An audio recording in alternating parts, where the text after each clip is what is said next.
তোর এত সমস্যা কি হইছে রে? তুই উকি সুকি মার গিয়া আমার লাগে টিভি দেখস, জানোস না তোর লাগে আমার মেলে না। ভাই একটু দেখ নে কি হয়, শুধু দেখতেই পারিস, তোমার ছোট ভাই না। এই জানটা ছোট ভাইয়ের গুষ্টি মারি, তুই কিন্তু না গেলে আমি কিন্তু তোরা মারিয়ে কিন্তু ফাড়াই দেব। আচ্ছা ভাই যাইতেছি যাইতেছি, আমার আর মারান লাগতো না, আপনি খাইন আপনার টিভি নিয়ে। আমি মায়েদের কইতেছি মায়া আপনারা মারবেনি, এরপর আপনার শান্তি হবে না।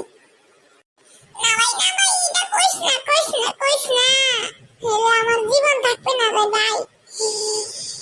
কালকে কিরম ভাবে মার খেলাম রে, তুই আমার মার খাইলি, এবার যদি আমার মার খাস তাহলে আমার জীবন থাকবে না। কি করলা তুমি? আমি তোমার মার খাওয়াই? না না না না, আমি একলাই মাদার তো মার খেয়েছি, বলে ভাই সরি সরি সরি ভাই সরি, কি থাক।